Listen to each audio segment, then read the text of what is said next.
사랑하는 성도 여러분, 오늘은 어버이 주일입니다. 우리를 낳으시고 길러주신 우리 어버이들을, 우리 부모님들의 은공을 다시 한번 생각하는 귀한 날입니다.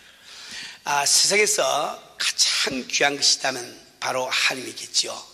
우리 하나님 다음으로 우리에게 가장 귀한 것은 누굴까요? 바로 우리를 낳으시고 길러주신 우리 부모님일 것입니다. 그래서 이 성경 말씀도 부모님을 굉장히 중요하게 다루고 있습니다. 우리가 하나님께서 모세에게 허락하신 10계명을 본다 할지라도 1계명부터 4계명까지 하나님을 향한, 하나님에 대한 계명을 주신 다음에 바로 이어서 부모에 대한 계명을 주고 계십니다. 출애굽기 20장 12절 말씀을 보면은 내 부모를 공경하라. 그리하면 너희 하나님 나 여호와가 내게 준 땅에서 오래 살리라고 약속을 하고 있습니다. 에베소 6장 1절 2절 말씀을 보면은 자녀들아 너희 부모를 주 안에서 순종하라. 이것이 옳으니라. 내 아버지와 어머니를 공경하라. 이것이 약속 있는 참 계명이니, 첫 계명이니, 이는 내가 잘되고 땅에서 장수하라고 말씀하고 계세요. 우리 하나님께서 우리를 향하신 그분의 심정을 나타내기 위해서 언제나 부모의 심정을 사용하고 있는 것을 보게 됩니다. 우리를 언제나 기억하시고 긍휼히 여기시는 그분의 심정을 설명하시기 위해서 이사야서 49장 15절 16절 말씀 보면 다음과 같이 기록이 되어 있습니다. 여인이 어찌 거점 먹는 자식을 잊겠으며 자기 태에서 난 아들을 긍휼히 여기지 않겠느냐. 그들은 혹시 잊을지라도 나는 너를 잊지 아니할 것이라. 내가 너를 내 손바닥에 새기고 내 성벽이 항상 내 앞에 있나니. 우리를 한시도 잊지 못하신 우리 하나님께서는 참으로 자녀를 잊지 못하는 부모의 심정을 들어서 설명을 하고 계십니다. 또 우리들에게 언제나 좋은 것을 주기 원하시는 하나님의 심정을 설명하시기 위해서 누가복음 11장 11절부터 13절에는 다음과 같이 기록이 되어 있습니다. 너희 중에 아비된 자 누가 아들이 생선을 달라면 생선 대신에 뱀을 주며 알을 달라면 정갈을 주겠느냐. 너희가 악할지라도 자식을 위하여 좋은 것을 줄 알거든 하물며 너희 천부께서 구하는 자에게 성령을 주시지 않겠느냐 하시냐. 우리 성도 여러분, 근데 우리 한 사람 한 사람은 우리 부모님들에 대해서는 우리가 자녀지만 우리 자녀에 대해서는 우리가 부모인 것을 꼭 기억을 하기를 바랍니다. 그래도 우리 크리스천들은 부모님을 공경하는 자녀가 될 뿐만 아니라 자녀들에게 참으로 보람있고 좋은 부모가 되어주지 않으면 안 됩니다. 우리 성도 여러분, 우리가 산 자녀들에게 올바른 부모, 보람있는 자녀가 되기 위해서 자녀 교육에 관심을 가져야 됩니다. 그래서 저는 이 3주 동안 자녀 교육에 관심을 갖자 하는 제목으로 설교를 하고 있는데 오늘이 바로 마무리 설교를 하게 되는 날입니다.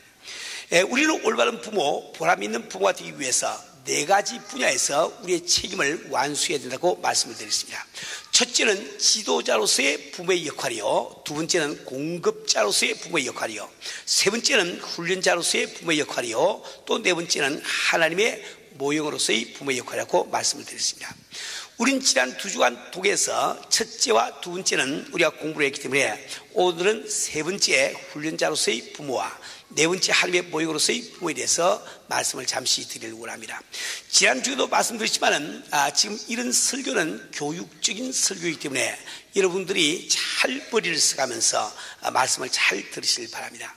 보통 우리가 설교할 때는 한 설교에 5가지 내지 7가지 이상의 개념을 전달하지 않습니다. 왜 그러니까 보통 사람들이 5가지 내지 7가지 이상의 개념을 전달받게 되면 혼란해서 잘 기억을 못하게 되면 그렇지요. 그러나 이 설교는 교육적인 설교이기 때문에 여러 가지 개념들이 나옵니다. 이런 설교를 듣는 법은 이런 설교를 쭉 들어나가시면서 내가 행하지 아니하고 있는 것이 어느 것인가 그것을 탁 잡아가지고 내가 그 말씀대로 내가 하고 있는 일을 고치면 그것이 바로 내게 복이 되는 거예요.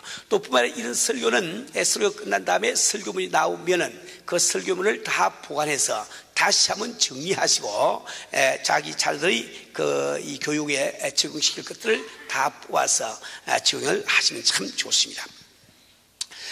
지금 이제 우리가 훈련자로서의 부모의 구실을 잠시 생각해 보기 원합니다. 아이들은 훈련이 필요한 거예요. 왜냐하면 아이들의 특성은 미숙하다는 것이 특성입니다. 또 뿐만 아니라 이 성경 말씀은 아이들도 주인이라고 규정을 하고 있기 때문에 반드시 부모님들의 훈련이 필요하다 말입니다. 우리 사는 우리 성도들은 하나님은 바로 올바른 부모의 모형이 된다고 말씀드렸는데, 이 하나님께서는 성경을 통해서 자기 백성들을 훈련하고 계시는 모습을 우리는 잘 보게 됩니다. 여러분, 신명기 8장 15절 16절 말씀 보면 다음과 같이 기록이 되어 있어요. 너를 인도하여 그 광대하고 위험한 광야 곧 불뱀과 정갈이 있고 물이 없는 간조한 땅을 지나게 하였으며, 또 너를 위하여 물을 굳은 반석에서 냈으며 내 열조도 알지 못하던 만나를 광야에서 내게 먹이셨나니 이는 다 너를 낮추시며 너를 시험하사 마침내 내게 복을 주려 하시느니라. 우리 하나님께서도 우리가 복받는 삶이 되기 위해서 우리를 훈련시켜 주심을 말씀하고 있습니다. 우리 사는 성도 여러분, 우리도 선한 부모, 올바른 부모가 되기 위해서는 반드시 자녀들을 잘 훈련시키지 않으면 안 됩니다.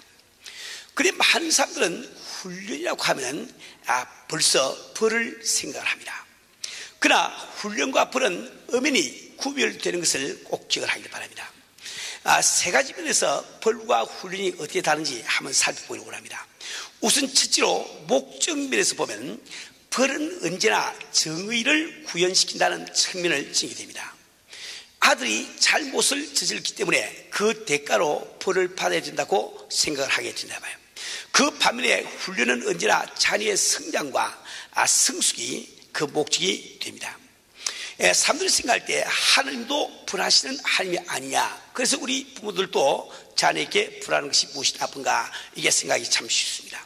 우리 사는 우리 성도 여러분, 하나님은 공의로워요. 그렇기 때문에 반드시 죄를 심판을 하게 되어 있습니다. 죄인을 벌하게 되어 있단 말이에요. 그런데 하나님께서는 또한 우리를 사랑하시기 때문에 그분께서는 죄를 지은 우리를 벌하지 않기 위해서 그분께서는 독생자를 이 땅에 보내시고 우리의 모든 벌을 대신 받게 하신 거예요. 하나님께서 분명히 벌을 하지만은 벌을 하는 대상자는, 벌을 받는 대상자는 불신자인 것을 꼭 기억하기 바랍니다. 불신자들은 하나님께서 내가 죄인이기 때문에 받아야 되는 벌을 대신 받아주신 것을 인정을 안 하니까 내가 그 벌을 당연히 받아야 된단 말이에요. 그럼 우리 예수 믿는 자녀들은 이미 주님께서 내가 받을 벌을 대신 받으실 믿기 때문에 하나님께서는 우리를 징계는 할지라도 결코 벌을 하지 않습니다. 절대로 여러분들은 내가 성을 살아가면서 아무리 잘못한 일을 하고 하나님 앞에 범죄해서 참 몸에 질병이 오고 참 이 사업에 어려움이 오고 가정에 어려움이 온다 할지라도 그것이 벌이라고 생각하지 마세요. 하나님은 우리를 사랑하시기 때문에 바로 우리를 징계하고 계심을 꼭 믿으셔야 됩니다. 여러분들, 그래서 히브리서 12장 7절 8절 말씀 보면은 다음과 같이 기록이 되어 있습니다. 너희가 참음은 징계를 받기 위함이라 하나님이 아들과 같이 너희를 대우하시나니 어찌 아비가 징계하지 않는 아들이 있으려. 징계하지 않는 아들이 있으면 사생자요 참 아들이 아니라. 우리 사는 우리 성도 여러분, 우리는 벌과 이 훈련의 차이를 꼭 잘 아셔야 됩니다. 이제 벌과 그 훈련의 차이점을 알기 위해서 그 양자의 초점을 우리가 한번 살펴보기를 원합니다. 벌은 언제나 과거 지향적이요, 훈련은 언제나 미래 지향적입니다. 무슨 뜻이니까, 벌이라고 하는 것은 언제나 이미 일어난 과거의 잘못에 초점을 맞추게 된단 말이에요. 우리가 자녀들에게 왜 늦게 들어왔니? 혹은 이따위를 공부라고 해서 혼이 좀 나야 알겠어? 이런 등등 말을 쓰는 것은 이미 아이들이 잘못 저지른 그 잘못에, 과거의 잘못에 초점을 맞추고 있다 말이에요. 그 반면에 훈련은 언제나 주님의 형성을 닮은 미래의 행위나 태도에 초점을 맞추고 있습니다.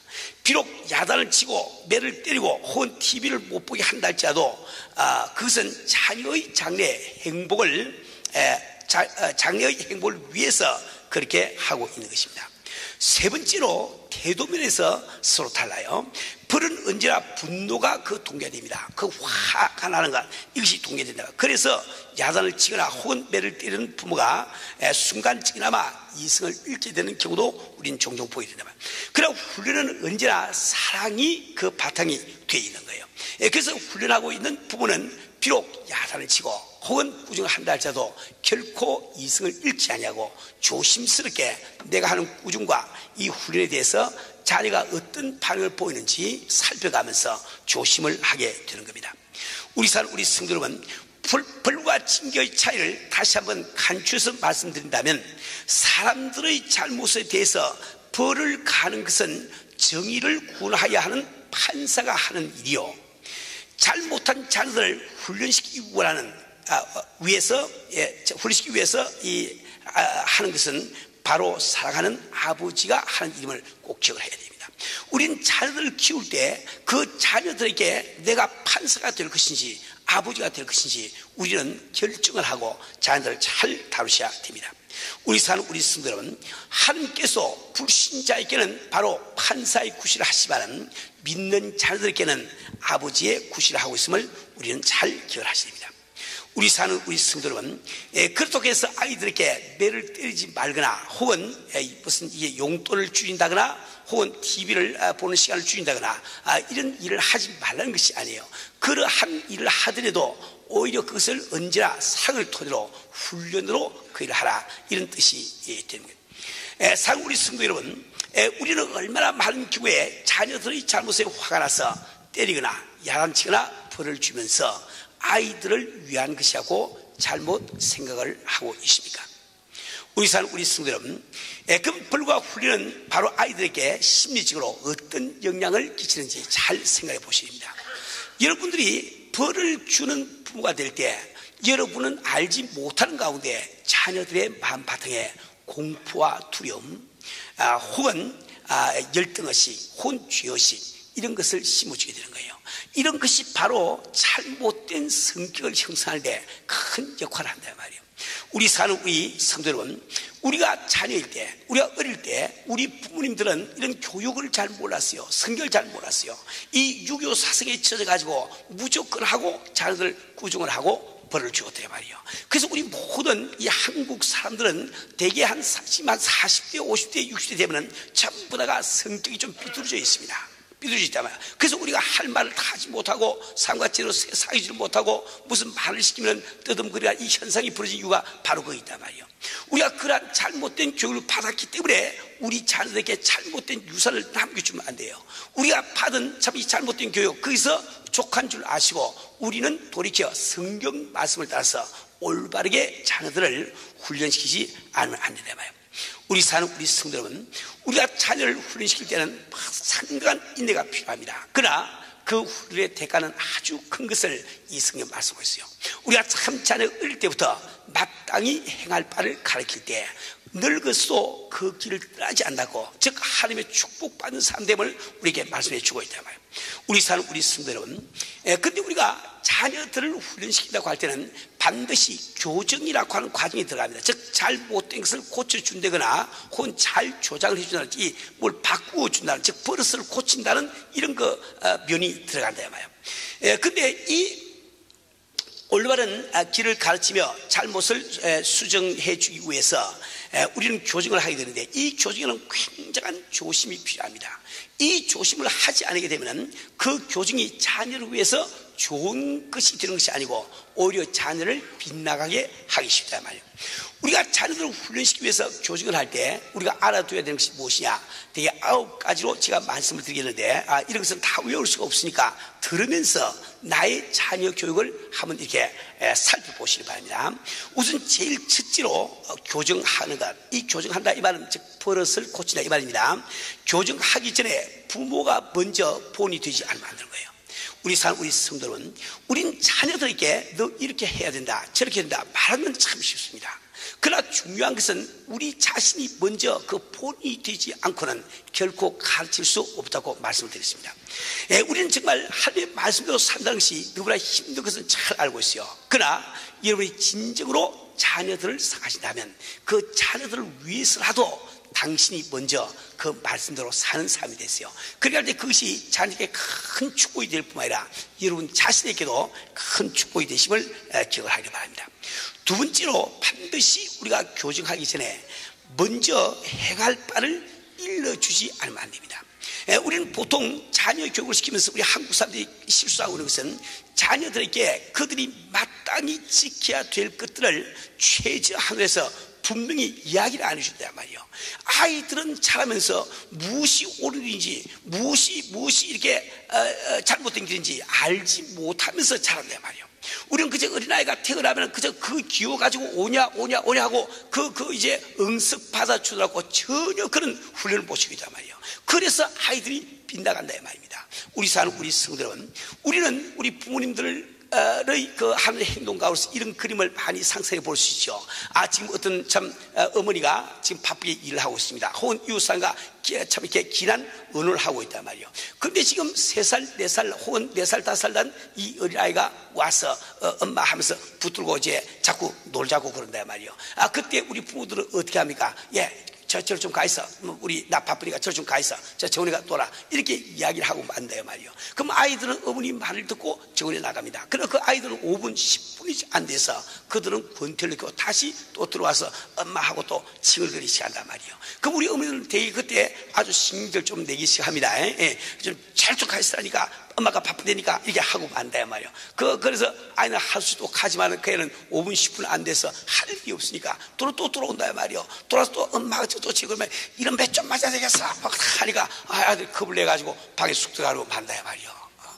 우리 한번 생각해 보자고요. 그 아이가 와서 칭얼대는 것은 절대로 애가 잘 나빠서 그런 것이 아니라 아이가 부모에게 불순종하여서 그렇게 한 것이 아니야 말이에요. 그 아이는 자기의 시간을 어떻게 보내는지 알지 못하고 있어. 우리 부모들이 조그만 사이가 깊고 지혜로운 부모라고 하면 그 바쁜 일을 시작하기 전에 내가 이렇게 놀아라. 놀 수 있는 걸 다 만들어주고 이야기해 줄 거예요. 그럼 그 아이들이 다 놀 텐데 우리는 그걸 안 해주고 야단만 친다 말이에요. 이것이 바로 한국 부모의 특성입니다. 그래서 우리 아이들이 밖에 나가서 버릇이 없는 이유가 바로 거기 있는 거예요. 여러분, 우리가 꼭 생각할 것은 내가 아무리 바쁘다 할지라도 내가 시간 5분 10분을 들여서 그 아이들이 놀 수 있는 환경을 만들어주고 걔들이 이러하게 놀라고 이야기해 주었다고 하면 나중에 애들 계속해서 야단치느라고 낭비하는 그 시간을 낭비를 안 해야 된단 말이에요. 어느 쪽이 더 지혜로운 일인지 꼭 기억하기 바랍니다. 여러분들 이 가정에서 자녀를 키울 때는 반드시 자녀들이 마땅히 행할 바를 간추려서 아주 가급적으로 아주 최저한으로 줄여가지고 이야기를 해줄 필요가 있다 말이에요. 우리 사는 우리 성도 여러분, 이제 세 번째로 교정이라고 하는 것은 공급자로서의 구실을 할 때 가능한 것을 기억하기 바랍니다.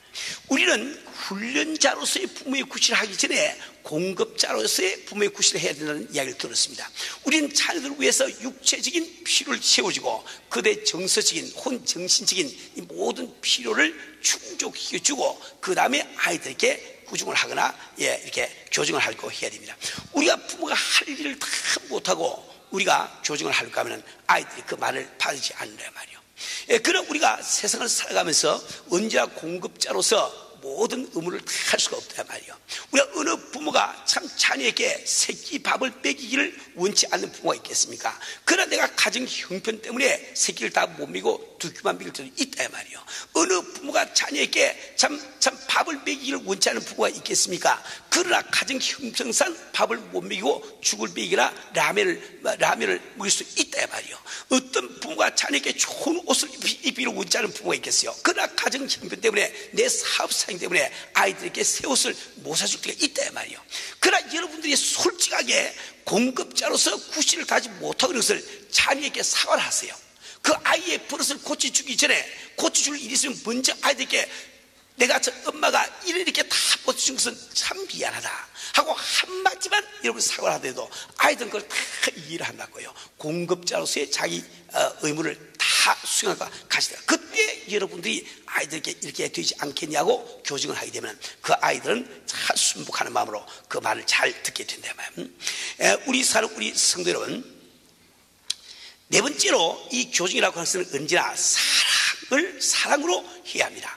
결코 아이들이 말을 안 듣기 때문에 짜증을 낸다거나 혹은 실망을 한다거나 혹은 그 분노 때문에 어떤 돌파구를 찾기 위해서 야단을 치면 그건 아이들을 버리게 되고 마는 거예요. 우리 사는 우리 성도 여러분, 우리는 어떤 야단, 어떤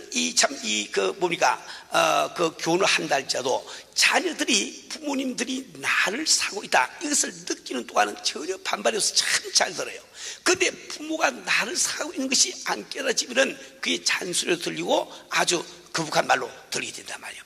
다섯 번째로 교정은 자녀의 유익을 위하여 행하여야 됩니다. 절대로 내 속에 들끓는 어떤 좌절감이나 분노 같은 그 감정을 돌파구를 찾기 위해서 야단을 치면 안 됩니다. 반드시 자녀의 유익을 위해서 해야 된단 말이에요. 여섯 번째로 교정이라고 하는 것은 아이들의 마음속에 안정감과 소속감이 생기도록 행해져야 합니다. 우리가 올바르게 교정을 할 때 아이들은 그 부모의 상을 깨닫고 그래서 안정감을 찾고 그 다음에 소속감, 자기 뿌리감을 느껴야 된단 말이에요. 우리가 올바르게 자녀를 야단친다는 것은 얼마나 중요한지 모릅니다. 우리 성도 여러분, 일곱 번째로 교정은 기도하는 마음으로 해야 됩니다. 우리가 바라는 것은 자녀의 행복이요, 자녀의 올바른 삶이 되기를 원하는 것인데 절대로 내 말을 가지고 안 됩니다. 반드시 그 마음을 고치는 것은 하나님께서 믿고 아이들을 구중하려고 하면 먼저 잠시 눈을 감고 기도하세요. 그럼 내 마음이 안정도 되고 승리 또 할 말씀도 지혜도 주신다고요. 기도하고 그 구중을 하면서 계속 기도하는 마음으로 구중을 하는 거예요. 그리고 구중한 다음에 반드시 여러분 무릎 꿇고 주 앞에 기도하세요. 좀 맡기세요. 아이들도 큰 감동을 받을 겁니다. 그 다음에 여덟 번째로 교정은 반드시 정당하게 해야 됩니다. 그러니까 fair하게 해야 됩니다. 아이들이 3만큼 잘못을 저질렀다고 생각할 때 5만큼 야단친다고 생각하면 그것은 아이들에게 벌이 되고 만다야 말이에요. 그렇기 때문에 우리 아이들이 무슨 잘못을 저지르고도 자기가 잘못을 저질렀다고 생각 안 할 때는 여러분이 친절하게 왜 그것이 잘못된 일인지 설명을 다 해서 아이들 납득을 시킨 다음에 이렇게 해야 되지 않겠니 하고 교정을 해줘야지. 그걸 납득을 안 시키고 하면 안 됩니다. 이게 대단히 중요해요. 또 뿐만 아니라 여러분들이 아이들을 이게 노엽게 하지 말라 이렇게 성경에 기록되어 있는데 이 아이들을 노엽게 한다는 것은 아이들에게 이상 성격을 이렇게 만드는데 굉장히 큰 이 역할을 한다 말이에요. 근데 아이들은 언제 노여할까요? 여러 가지 경우가 있지만은 그들은 자기가 기대하던 것이 이루어지지 아니할 때 노여움을 느낀다 말이에요. 그래서 우리는 항상 자녀들에게 무엇을 기대해야 되는지 무엇을 기대하지 말아야 되는지 이걸 분명히 알려줄 필요가 있다 말입니다. 또 아이들에게 무엇이 잘못해서 분명히 먼저 이야기를 해줘야 그 아이들이 그것을 어겼을 때 부모가 야단치는 것을 정당하게 받아들입니다. 그렇죠? 우리가 이런 것을 참 조심해 가면서 자녀 교육을 잘 시키셔야만 되겠어요. 자, 아홉 번째로 교정은 부모와의 대화나 이해가 정진되도록 행해져야 됩니다. 내가 아이들을 야단쳤기 때문에 그로 말미암아 아이와 나와 대화가 끊어지면 안 되거든요. 그 야단을 쳤으니까 오히려 더 대화를 하게 되고 이해가 될 수 있도록 이렇게 우리가 야단을 치고 이렇게 꾸중을 하게 되면 대단히 좋은 교정이 된다 말입니다. 자, 이제 우리 큰 네 번째로 하나님의 모형으로서의 부모의 역할에 대해서 잠시 생각을 해보기로 합니다. 우리 사는 우리 성도 여러분, 우리는 귀한 자들에게 귀한 유산을 남겨주기를 원합니다. 넘겨주기를 원한단 말이에요. 근데 자녀에게 넘겨주시는 가장 귀한 유산은 무엇일까요? 돈일까요? 그렇지 않습니다. 오히려 유산 때문에 그 많은 돈 때문에 버릇 없이는 자녀를 많이 보았습니다. 멸망의 길로 가는 자녀를 많이 보았단 말이에요. 우리가 정말 자녀에게 참 넘겨주시는 가장 귀한 유산 가운데 가장 귀한 유산은 바로 신앙생활입니다. 올바른 신앙생활을 넘겨주는가, 이것이 가장 귀한 유산이죠. 이제 우리 참 자녀 교육에 대한 마무리를 지으면서 마지막으로 자녀들과의 그 대화에 대해서 잠시 좀 생각을 해보기를 원합니다. 효과적인 대화야말로 자녀 교육의 모든 분야에 필요 불가결한 요소임을 기억하기 바랍니다. 대화가 없이는 우리의 사랑을 자녀들에게 전달할 길이 없습니다. 대화가 없이는 자녀들을 지도할 길도 없고 훈련시킬 길도 없단 말이에요. 이 대화가 없이는 성경의 지식을 자녀들에게 넘겨줄 길도 없는 겁니다. 근데 우리는 자녀와의 대화는 자연스럽게 이루어진다고 생각하고 아무 관심도 기울이지 않습니다. 그러다 보니까 언젠지 알지 못하게 자녀와 우리 사이에 대화가 끊어져 버린 이런 상태를 많이 경험을 하게 된다 말이에요. 우리는 자녀와 사이에 이 대화에 무관심하기 때문에 자녀와 참 대화가 끊어서 어려움을 당하는 가정들이 참 많습니다. 특별히 이민 1세 우리 가정에서는 이게 대단히 중요한 이슈가 되는 거예요. 우리 사는 우리 성도 여러분, 우리 참 한 사람 한 사람은 자녀들에게 보람있는 부모님이 됨으로 말미암아 우리 산 자녀들에게 기쁨의 원천이 되어줘야 됩니다. 또 자녀로 말미암아 우리가 끊임없이 기쁨을 참 느껴야 된다 말이에요. 또 증지로서 사명을 잘 감당해서 우리 주님 오실 때 또 칭찬받는 우리 부모들이 되셔야 되겠습니다. 우리 성도 여러분, 우리는 정말 자녀에게 올바른 부모가 되시기를 주님을 축원합니다.